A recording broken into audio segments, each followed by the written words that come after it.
Hello everyone. In this series, we will understand what is coronavirus. Many call it as SARS-CoV-2 or COVID-19. We'll understand what is its origin and transmission, then similarity between COVID-19, SARS and MERS, then its pathogenesis and its clinical features, then structure of COVID-19 and life cycle of COVID-19. Introduction. What is coronavirus? It belongs to Coronaviridae family, which has spikes on outer surface, making it look like a crown, thus deriving its name corona. That is, in Latin, it is meant by crown. These envelope viruses are made up of single-stranded RNA genomic material along with a helical nucleocapsid bound to the RNA in a bead and string type continuous conformation. This virus family has subgroups based on their genomic structures, namely alpha, beta, gamma, and delta coronavirus. Coronavirus uh, trivia. Coronavirus has a diameter size range of 65 to 125 nanometer and length varying from 26 to 32 kilobytes. In the 21st century, two severe respiratory tract infections emerged. One was SARS and second was MERS. SARS was originated in Guangdong province of China, that is in 2002 and 2003, which has fatality rate about 11%, and MERS origin in Saudi Arabia in year 2012, having fatality rate 34%. Now we'll see COVID-19 origin and its transmission. In Wuhan, China, in December 2019, there were cluster of cases with severe pneumonia due to unknown causes.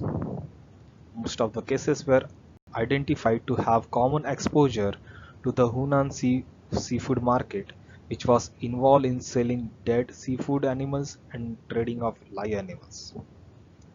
Due to China's weak surveillance system, the patient respiratory samples were sent to reference labs for etiological examination. Assessment of viral pneumonia was done by testing the bronchoalveolar lavage fluid using polymerase chain reaction, whole genome sequencing, and cell culturing. Chinese government notified the World Health Organization and meanwhile closed the Hunan seafood market on 1st of January 2020. The number of cases started increasing drastically since then, even to those with no exposure to the seafood market, thus indicating human-to-human transmission. This virus was identified as beta coronavirus on 7 January. The first fatality was reported on 11 January. This coronavirus used the same receptor as SARS-CoV, that is, angiotensin converting enzyme 2 (ACE2) receptor, to infect the humans. On Jan 12th, WHO officially named this coronavirus as 2019 novel coronavirus. On 11th Feb, WHO termed the disease as coronavirus disease 2019, that is COVID-19, as we know now. CSG, that is Coronavirus Study Group of International Committee on Taxonomy of Virus, changed the virus name officially from 2019 nCoV to SARS-CoV-2 due to the lot of similarities between SARS-CoV. And finally, on 11th March, WHO finally acknowledged COVID-19 as a pandemic. We'll see what are the similarities between COVID-19, SARS, and MERS. Prior to this, 6 forms of human coronavirus were known, which involves HCV NL63 and HCOV 229E, which belongs to the genus Alpha coronavirus. HCV OC43, HCOV HKU1, severe acute respiratory syndrome coronavirus, and the Middle East respiratory syndrome coronavirus that belong to genus Beta coronavirus. Coronavirus were not widely known globally until the SARS pandemic in 2003, followed by MERS in 2012. An overview of similarities and differences in pathogenesis, transmissibility, clinical condition between COVID-19, SARS, MERS is mentioned in the below table, utilizing the most recent work concerning COVID-19 and compared with scientific data from previous findings of SARS and MERS. SARS-CoV-2, which was originated in Wuhan, China, its source is bat, an intermediate source is still unknown, having receptor ACE2, mortality rate 2.3%. SARS-CoV, origin in Guangdong, China, source bat, intermediate source palm civets and dromedary camels. Receptor AC2, fatality rate 9.5%. MERS-CoV, origin in Saudi Arabia, source bat, intermediate source palm civet and dromedary camels. Receptor DDP4, having highest mortality rate, that is 34.4%. We'll see pathogenesis. Pathogenesis is nothing but the manner of development of disease. The phylogenetic analysis revealed the SARS-CoV-2 belonged to the genus beta coronavirus and was genetically dissimilar from MERS-CoV and SARS-CoV. Among the four major structural glycoproteins, as shown in the figure, spike glycoprotein plays a vital role in binding to the host receptor. Homology modeling showed that SARS-CoV-2 and SARS-CoV enter the lung utilizing the same human receptor, that is AC2. Receptor affinity analysis claims that SARS-CoV strain binds less efficiently than the novel SARS coronavirus 2 strain. We'll see the clinical features. Common symptoms include cough, sore throat, fever, dyspnea. What is dyspnea? That is difficulty in breathing.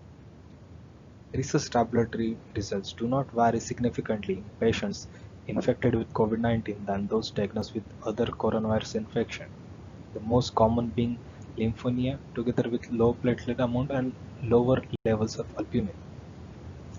Patients diagnosed with SARS-CoV-2 and SARS-CoV had an adverse clinical path, the onset of dyspnea within 5 days, followed by acute respiratory distress syndrome within 30% of the cases within a span of 5 days, and need of mechanical ventilation in 70% of the cases. As symptoms commence, the viral load in COVID-19 are found to be higher in the nose than in the throat and gradually decrease within days, contrary to SARS, where the maximum shedding is observed within 10 days from onset of indication. Recently, ICMR indicated that 80% of cases of COVID-19 are asymptomatic. Now we'll see the structure of SARS-CoV-2. SARS coronavirus has a single-stranded positive sense RNA that complexes with capsid protein into a bead of the string arrangement, which forms the protein ribonucleic helical core of virus particle. Membrane M protein, the most abundant triple spanning membrane protein that is crucial for virus assembly.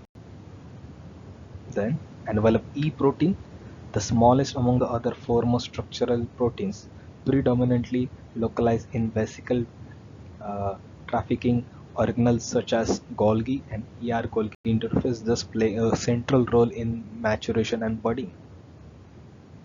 Spike protein, the main protein, forms a trimeric spike which extends from the lipid membrane that gives a crown-like appearance. Hence, this family of viruses is named coronavirus. Spike protein is crucial for the effectivity of the virus, tissue tropism, and virus internalization into host cell. The genetic core is enveloped in a lipid bilayer where structured protein of the virus particle are anchored. Now we'll see the life cycle of COVID-19. Coronavirus 2 utilizes ACE2 on the host cell surface for cellular entry. Then, upon binding to the receptor, virus is thought to be internalized by receptor-mediated endocytosis, and RNA viral genome material is then released into host cell cytoplasm. Viral genome is translated to form non-structural proteins, which constitute replication transcription complex RTC. The RTC leads to formation of subgenomic mRNAs, which encode structural and accessory proteins. New viral genomic RNA bound to nucleocapsid proteins and other accessory proteins of virus present at virions, which is viral birds, in endoplasmic reticulum and Golgi are transported via vesicle cargoes to fuse with the plasma membrane, and later virus is released out of cell. Recently, we have published our paper that is potential therapeutic targets for combating SARS-CoV-2, drug repurposing, clinical trials and recent advancement in life science. Please go through it. The link is given below. Thank you everyone for listening.